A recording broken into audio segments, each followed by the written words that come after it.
먼저 오늘 여름 캠프를 위한 웨이브 기도회의 마지막 5번째 시간입니다. 오늘은 특별히 영어 예배부, 그리고 영유아부, 유치부 친구들이 특송을 함으로써 예배의 문을 열었습니다.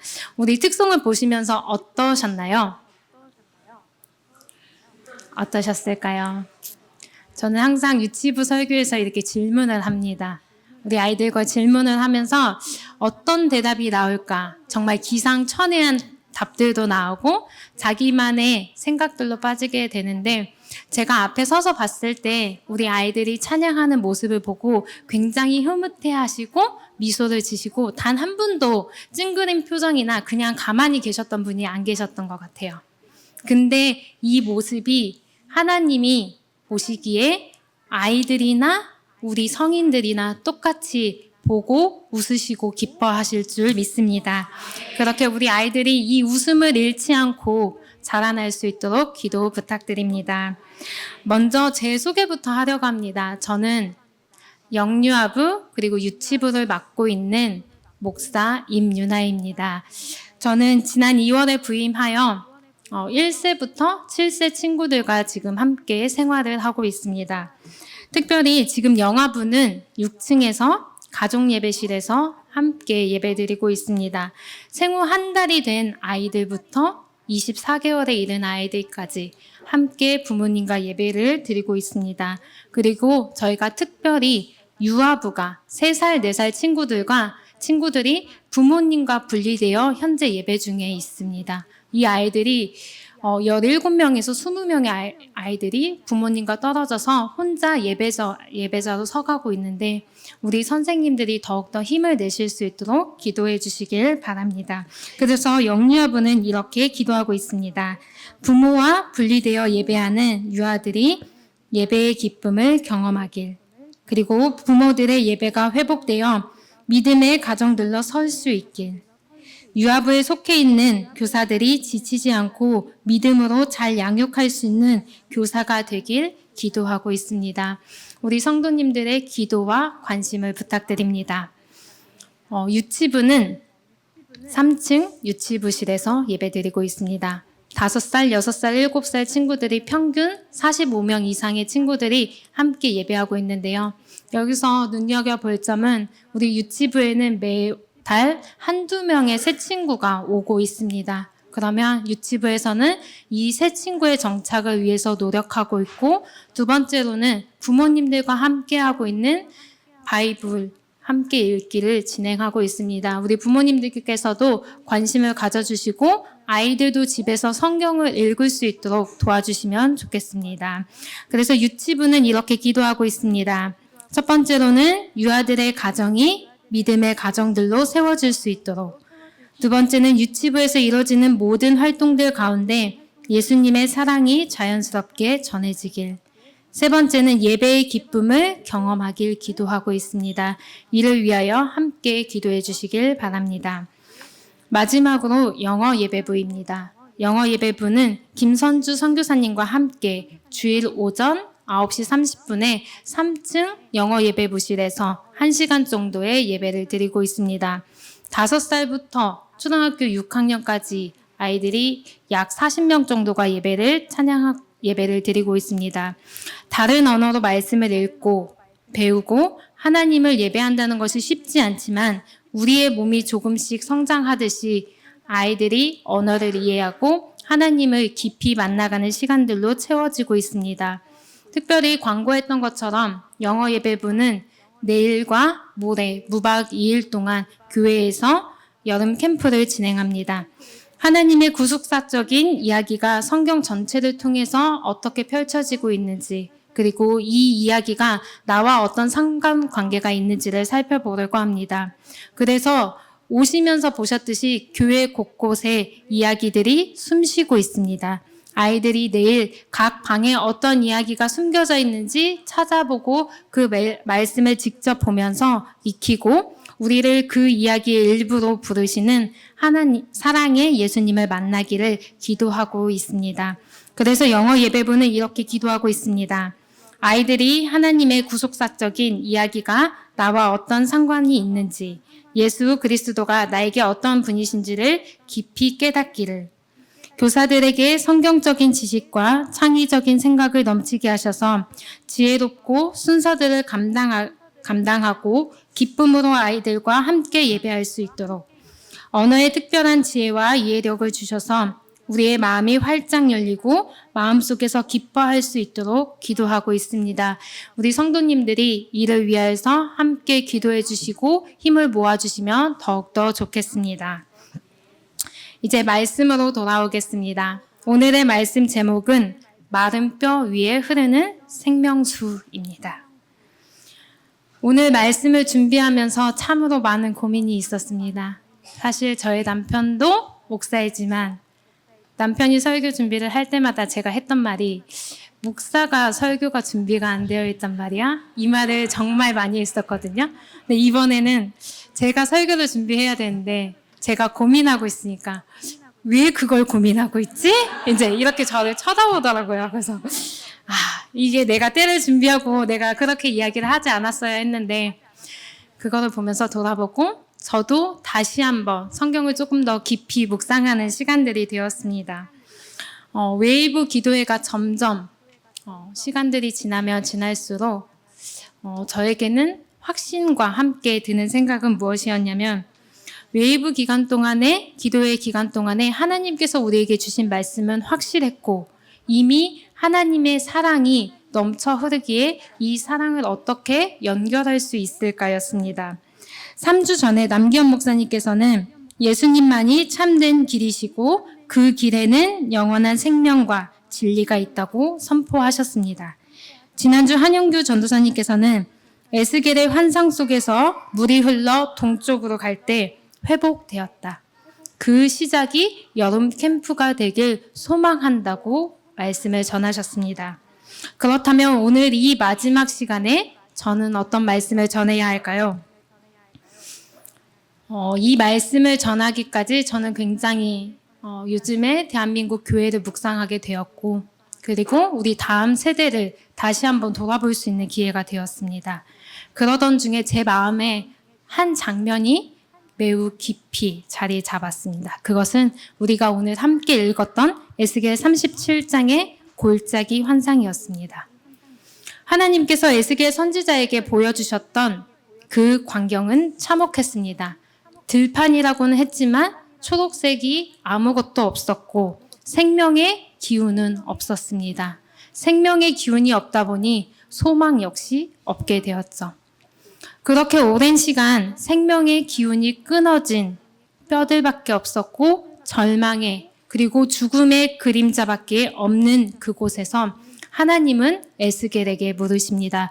오늘 본문 3절의 말씀 우리 함께 읽도록 하겠습니다. 그가 내게 이르시되 인자야 이 뼈들이 능히 살 수 있겠느냐 하시기로 내가 대답하되 주 여호와여 주께서 아시나이다. 아멘. 인자야 이 뼈들이 능히 살 수 있느냐라는 질문에 주 여호와여 주께서 아시나이다 라고 대답합니다. 성도 여러분, 이 대답이 우리 삶의 고백이 되기를 소망합니다. 우리의 눈에는 소망이 없어 보이고 살 수 없을 거라 보이지만 하나님께서는 죽은 뼈들을 향하여 살아날 수 있다라고 말씀하십니다.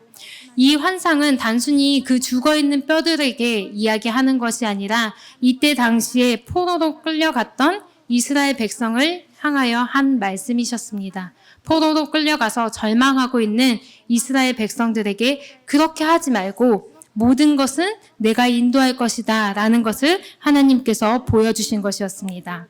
하나님은 그렇게 백성들을 살리시겠다라고 말씀하셨지만 백성들은 사실 이 말씀을 믿지 않고 있습니다. 우리 11절의 말씀 함께 읽겠습니다.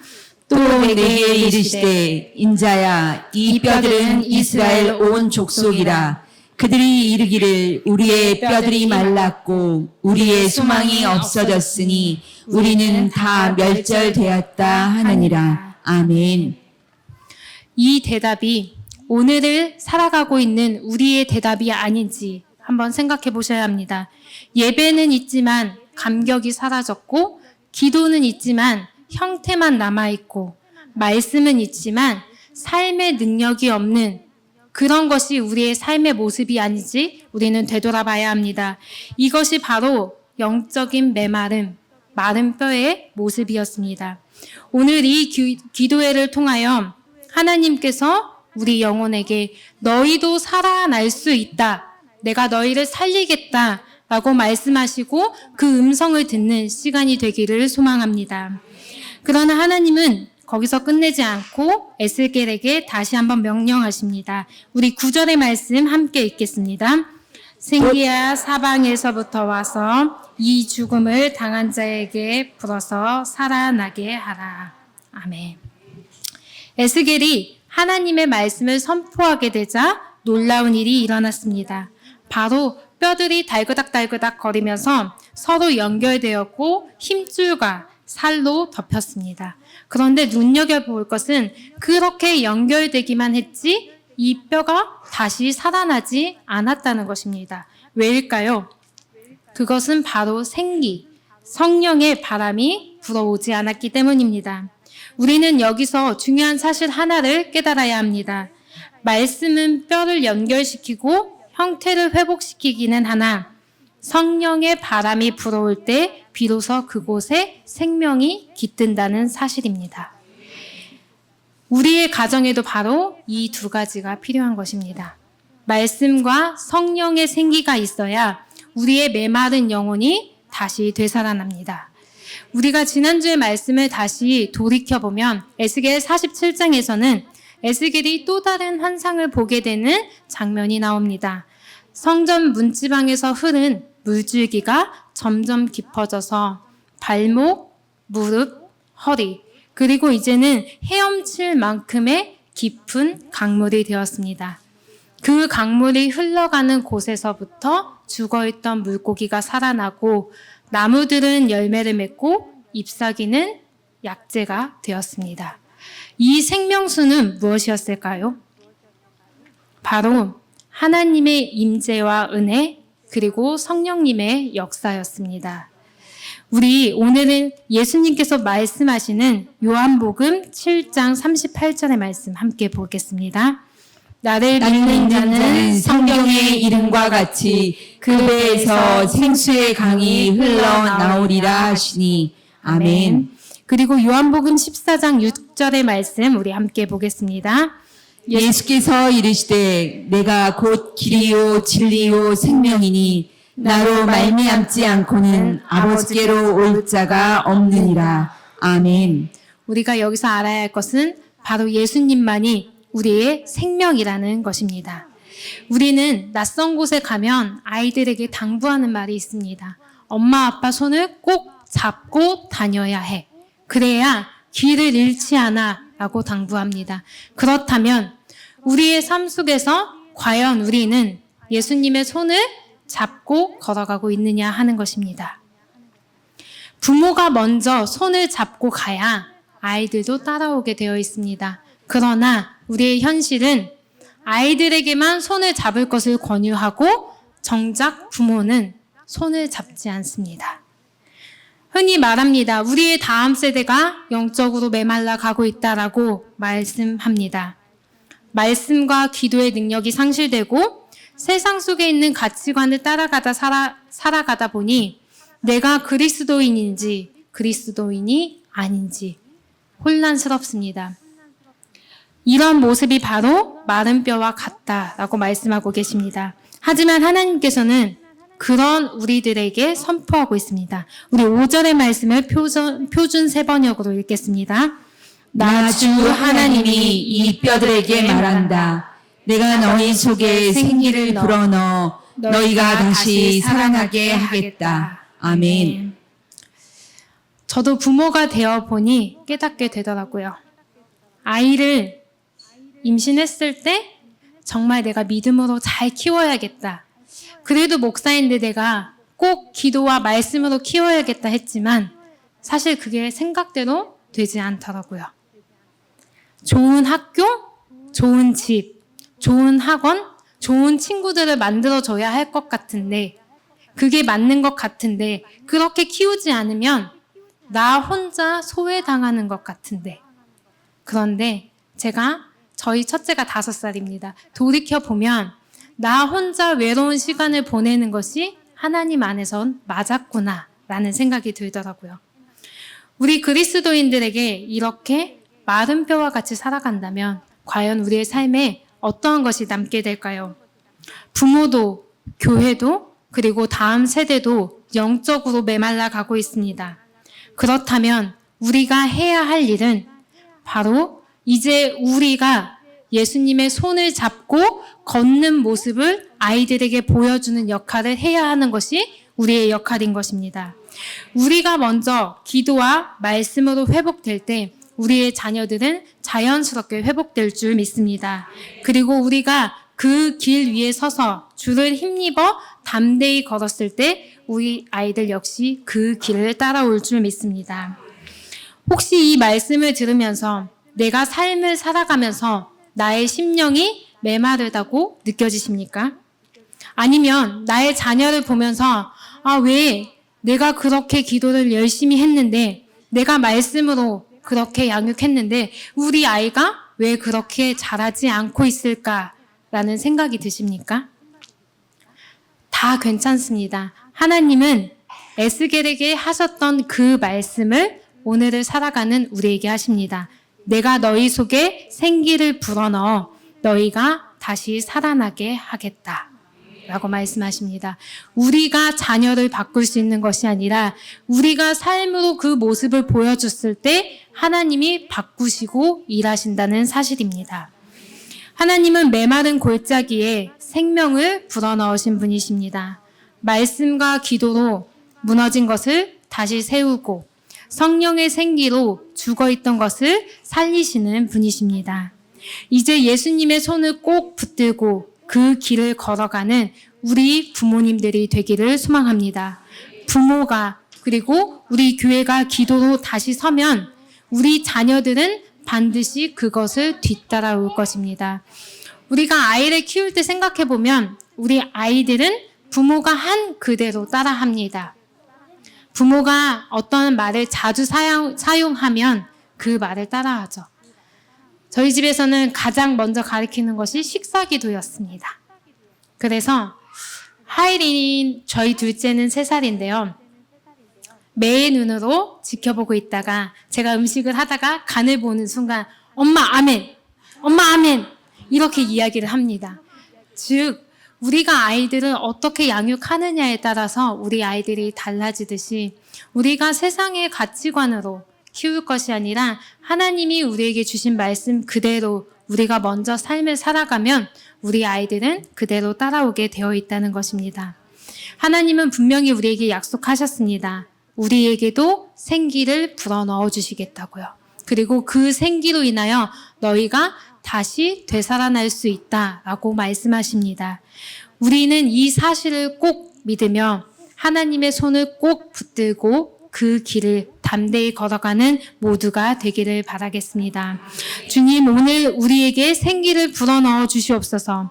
우리의 가정과 우리의 교회가 다시 살아나게 하옵소서 라고 기도할 수 있는 우리 성도님들이 되기를 모두 축원합니다. 우리 함께 이 시간 오늘 이곳에 계신 성령님이라는 찬양을 하며 결단하게 소망합니다. 우리가 바꾸는 것이 아니라 우리와 함께 하시는 성령님께서 바꾸시고 고치시고 메마른 우리의 마음에 먼저 생기를 불어넣어 주실 것을 먼저 기다리고 우리가 기도하는 마음을 가졌으면 좋겠습니다. 우리가 여름 캠프를 위하여 기도하는 이유도 이 때문입니다. 먼저 우리가 기도해야 우리의 아이들이 그 모습을 보고 하나님을 믿는다는 것은 기도로 시작하는 것이구나 라고 깨닫게 될 것입니다. 그렇게 삶으로 보여주시고 그렇게 하나님의 손을 굳건히 잡는 우리 성도님들이 되기를 바랍니다. 우리 함께 찬양합니다.